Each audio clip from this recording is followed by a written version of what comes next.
Bienvenue aujourd'hui sur Exponentiel Lifestyle. On va parler d'un sujet passionnant, c'est-à-dire comment Dieu voit ta vie.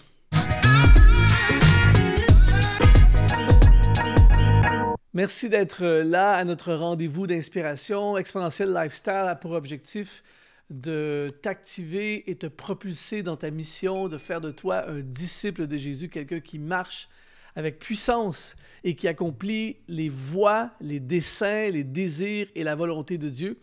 Et je veux t'offrir une masterclass, une toute nouvelle masterclass avant d'aller plus loin dans ce programme aujourd'hui. Je veux t'offrir une masterclass qui s'appelle « Comment vivre une vie sur mesure pour toi ». Il faut savoir que Dieu a créé pour toi, a en tête pour toi une vie qui te correspond parfaitement. Et dans cette masterclass, tu vas découvrir comment vivre cette vie. Tu vas dans le premier lien qui apparaît dans la description de cette vidéo et tu pourras accéder tout à fait gratuitement à ce programme pour t'aider à créer une vie sur mesure pour toi. Alors aujourd'hui, c'est très important qu'on puisse comprendre comment Dieu voit notre vie. Très souvent, on voit les gens.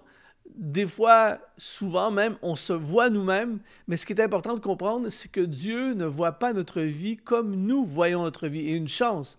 Et une des choses que j'ai découvert dans ma vie, c'est que quand tu comprends comment Dieu voit ta vie, ça change complètement ta vie. Premièrement, il est important de savoir que Dieu voit ta vie, ma vie, à la lumière de ce qu'il avait en tête lorsqu'il nous a créés, et Dieu voit évidemment ce que les gens ne voient pas. Il est écrit dans Éphésiens chapitre 3, verset 20, « Or, à celui qui peut faire infiniment au-delà de tout ce que nous demandons ou pensons. » Alors, Dieu a des possibilités illimitées. Et donc, quand il voit ta vie ou ma vie, il voit au travers ses capacités de possibilités illimitées. Alors aujourd'hui, si tu es prisonnier, si tu es malheureux, si tu es dans des difficultés, si tu es dans des combats, si tu as l'impression d'être dans une impasse, si tout semble bloqué autour de toi, eh bien reste jusqu'à la fin de cette vidéo, tu vas être fortifié parce que tu vas découvrir comment Dieu voit ta vie. Première chose qu'il faut comprendre, c'est que Dieu voit des chemins où on n'en voit plus. Il voit des chemins où tu n'en vois plus.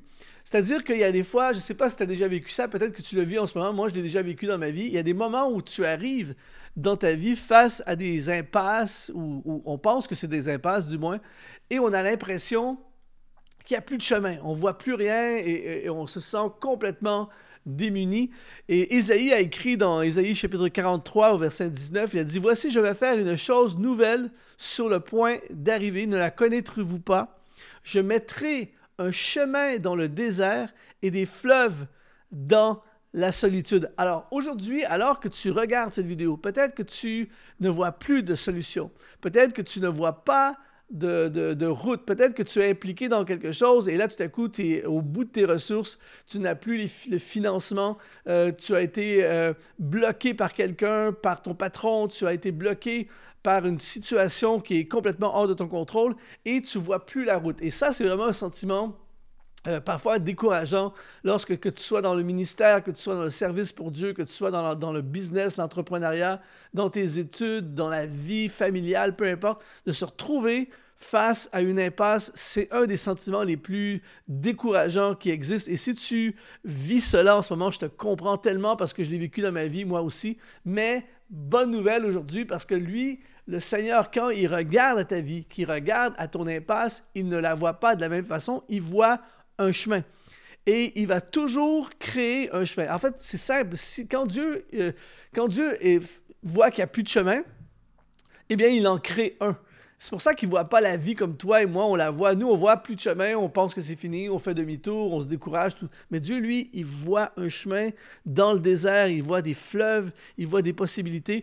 Je lisais il y a quelque temps de ça la biographie de monsieur qui s'appelle Alastair Humphreys, qui est un Britannique qui a fait le tour du monde en vélo. J'ai déjà raconté son histoire.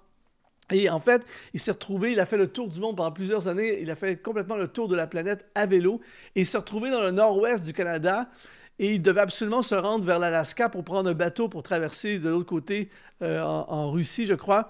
Et en fait, il était bloqué parce qu'il y avait un incendie de forêt et sur plusieurs kilomètres, la route était fermée, il y a des policiers qui barraient la route, tout ça, et lui ont dit, il y en a pour des mois avant qu'on puisse refaire un chemin ici, vous ne pouvez plus continuer, vous devez faire demi-tour.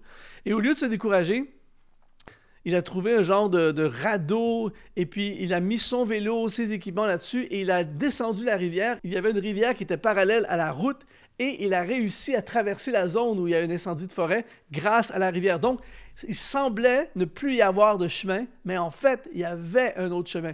Et c'est exactement ce qui se passe et ce qui va se passer dans ta vie. Toi, tu ne vois plus de chemin, mais Dieu voit des chemins. La deuxième façon de voir la vie, comment Dieu voit ta vie, c'est qu'il voit ton cœur et non ce que les gens voient. Et ça, c'est une très, très bonne nouvelle. C'est-à-dire que les gens, quand ils te voient, quand ils me voient, parfois, ils peuvent avoir des jugements, ils peuvent se fier à l'apparence, ils peuvent se fier à nos résultats, ils peuvent se fier à nos diplômes, à ce qu'on a accompli jusqu'à aujourd'hui. Et parfois, en regardant ça, ce n'est pas prometteur pour plusieurs personnes. Mais Dieu, lui, il ne voit pas ton apparence uniquement. Dieu voit ton cœur. C'est pour ça qu'il dit dans 1 Samuel, chapitre 16, verset 7, « L'Éternel dit à Samuel, ne prends pas garde à son apparence et à la hauteur de sa taille, car je l'ai rejeté. L'Éternel ne considère pas ce que l'homme considère. L'homme regarde à ce qui frappe les yeux, mais l'Éternel regarde au cœur. » Ici, dans le contexte du passage, c'est... le roi Saül était impressionnant, apparence extérieure très impressionnante. Tu te dis, waouh, quel potentiel, quel grand homme, quel prestige et tout ça. Et Dieu l'avait complètement rejeté, alors que Dieu avait mis ses yeux sur un jeune joueur de harpe, berger, inconnu, qui n'était pas nécessairement apparent. En fait, en le regardant de l'extérieur, tu n'aurais pas nécessairement dit, waouh, quel potentiel pour un roi. Mais Dieu avait vu le cœur. Cet homme avait un cœur pour Dieu. Et à cause de son cœur, Dieu a élevé ce jeune homme à une position de top dans la société en faisant de lui un roi. Et donc, les hommes, eux, regardent à l'apparence extérieure, mais Dieu voit au cœur. Alors aujourd'hui, alors que tu regardes cette vidéo, peut-être que tu regardes à ton avenir, tu regardes à ta vie, et tu dis comment je vais faire pour avancer dans la vie, comment je vais faire pour bâtir un ministère. Tu as des rêves de construire un ministère pour Dieu, mais tu dis, je ne suis pas éloquent, je ne suis pas spectaculaire, je ne suis pas connu, je ne suis pas impressionnant, je ne suis pas un grand orateur, tout ça. Et tu dis, comment je pourrais bâtir quelque chose? Dieu voit ton cœur. Tu n'as pas besoin de venir d'une grande famille célèbre, tu n'as pas besoin d'avoir beaucoup d'argent, tu n'as pas besoin d'être une superstar de beauté, tout ça. Dieu voit ton cœur. Et c'est pour ça que tu peux être encouragé, parce que quand Dieu voit ta vie, il ne voit pas à ce que les gens voient à l'extérieur, mais il voit au cœur. Troisième chose que Dieu voit, et ça c'est puissant, il voit les plans qu'il a formés sur toi. Encore une fois, des gens peuvent... ça t'est certainement arrivé, moi ça m'est arrivé, des gens ont simplement tué mes plans par leurs paroles, des gens qui ne voyaient pas grand-chose de bon avec moi, des gens qui ont déclaré même que pas grand-chose pourrait arriver avec moi. Mais la bonne nouvelle, c'est que ça n'a pas d'importance. C'est ce qui compte, c'est les plans de Dieu. Et c'est pour ça que lorsque Saul de Tarse, qui était un persécuteur de chrétiens, qui a fait vraiment beaucoup de tort, il a fait beaucoup de tort à l'Église, lorsqu'il a eu un face-à-face avec Christ, et que sa vie a été transformée, au départ, les chrétiens ne croyaient même pas que c'était un vrai croyant. Alors, tu regardes un gars comme ça, tu te dis, waouh, tu ne vas pas dire nécessairement quel potentiel pour devenir le plus grand ambassadeur du Nouveau Testament. Le gars est rejeté même par les chrétiens. Et pourtant, Dieu fait une déclaration dans Actes chapitre 9, verset 15. Il fait cette déclaration à un homme qui s'appelle Ananias et il lui dit, le Seigneur lui dit, va, et lui dit, va vers Saul de Tarse, va, car cet homme est un instrument que j'ai choisi pour porter mon nom devant les nations, devant les rois et devant les fils d'Israël. Saul de Tarse semblait fini. Tu regardes un gars comme ça, tu te dis, bon, c'est parfait, il a donné sa vie à Christ, il va rester tranquille dans son coin, tout ça. Que peut-il venir de bon d'un gars qui a fait tellement de mal à l'Église? C'est comme une cause désespérée. Tu ne vois pas des grandes choses. Mais Dieu, quand il voyait Saul de Tarse, il ne voyait pas que le mal qu'il avait fait. Dieu n'était pas bloqué sur son passé. Ça, c'est important que tu captes ceci. Dieu n'était pas bloqué sur son passé, sur ses erreurs, sur les mauvaises choses qu'il avait faites. Et malheureusement, souvent, les gens nous jugent en fonction de notre passé, en fonction de notre historique, en fonction... par exemple, ici au Canada, quand tu veux faire un prêt à la banque, qu'est-ce qu'ils font? La première chose qu'ils font, c'est qu'ils étudient ton historique de crédit. Même si tu gagnes un très, très grand salaire aujourd'hui, si ton historique de crédit est mauvais, tu n'auras pas le prêt. Tu es jugé d'après ton historique. Et malheureusement, dans la vie, c'est souvent la même chose qui nous arrive. Si tu as eu des mauvaises périodes dans ta vie, tu as fait des erreurs, tu as passé au travers un sale moment dans ta vie, des difficultés, peu importe, eh bien souvent, les gens vont bloquer les plans sur ta vie à cause de ton historique. Mais la bonne nouvelle pour toi et moi aujourd'hui, c'est que Dieu ne voit pas notre vie en fonction de comment on a été dans le passé. Dieu voit notre vie en fonction des plans qu'il a sur notre vie. Et la bonne nouvelle pour toi aujourd'hui, c'est qu'il a des plans merveilleux, il a des plans extraordinaires. Et pour Saul de Tarse, nous, on connaît la suite de l'histoire. Le gars va devenir probablement le plus grand ambassadeur du Nouveau Testament après Jésus-Christ. Il a révolutionné l'histoire de l'Église, il a impacté, il a écrit plus de la moitié du Nouveau Testament. Et ce sont les plans de Dieu qui se sont réalisés. Et Saul de Tarse, écoute bien ceci, Saul de Tarse n'a pas vécu sa vie en fonction des plans des hommes, mais il a vécu sa vie en fonction des plans de Dieu pour sa vie. Et donc, il a réalisé avec sa vie les plans de Dieu et il a vécu sa vie, son ministère et son avenir en fonction de comment Dieu voyait sa vie et non en fonction de comment les gens voyaient sa vie. Alors aujourd'hui, je pense que c'est un message pour toi qui peut-être a été paralysé par ton passé, a été jugé par des gens, a été culpabilisé, condamné. Tu as l'impression que ton passé a paralysé ton avenir, mais on brise ça aujourd'hui parce que c'est le plan de Dieu qui va se réaliser et Dieu a des plans pour toi. N'hésite pas à l'écrire dans les commentaires, n'hésite pas à mettre des likes dans les commentaires. Alors, Dieu voit un avenir et Dieu voit des plans qu'il a formés sur toi. Quatrième façon de comment Dieu voit ta vie, c'est qu'il voit ton futur alors que tu es prisonnier du présent. Ça, c'est très puissant. C'est-à-dire qu'il y a certainement des moments dans ta vie, peut-être que tu as en vie en ce moment, où ton présent est tellement intense, tellement problématique. Moi, j'ai vécu des moments dans ma vie où quand tu regardes ton présent, tu te dis, comment peut-il y avoir un futur? Mais la bonne nouvelle, c'est que Dieu, lui, n'est pas bloqué dans le présent. Parfois, le présent nous bloque. Je ne peux plus rien faire aujourd'hui. C'est tellement bloqué, tellement compliqué, tellement de défis, tellement d'obstacles, tellement de difficultés, tellement de souffrances, tellement de combats, tellement de montagnes, tout ça. Tu te dis, je suis prisonnier du présent.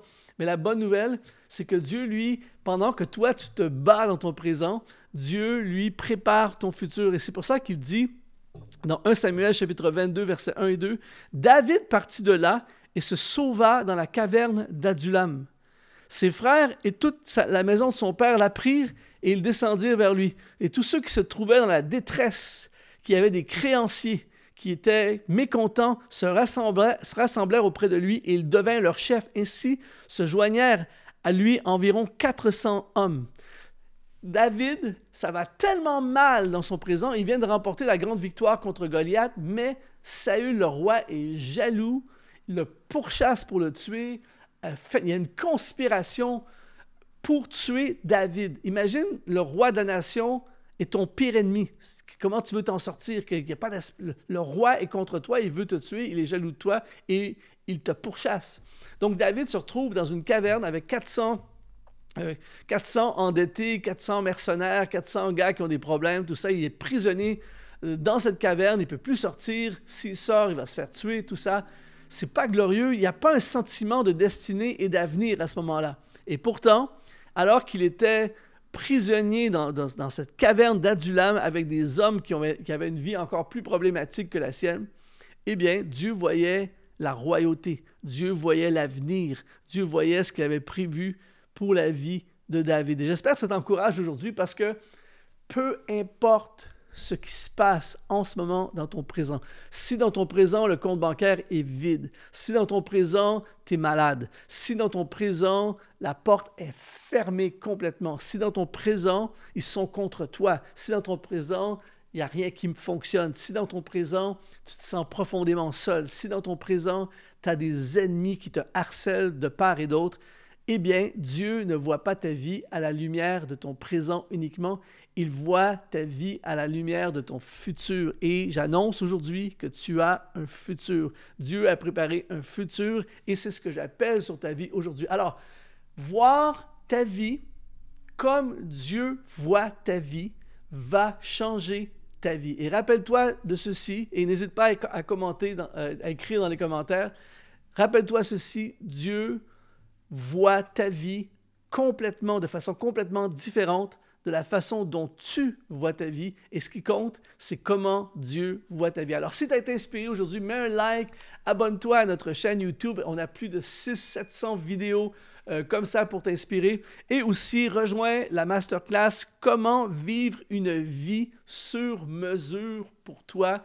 Tu vas dans le premier lien qui apparaît dans la description de cette vidéo et tu rejoins cette masterclass. En fait, on continue ensemble pendant un long moment. Si tu rejoins cette masterclass, c'est gratuit. Merci d'avoir été là aujourd'hui. C'est un honneur de te servir. Ici Luc Dumont. Sois exponentialisé.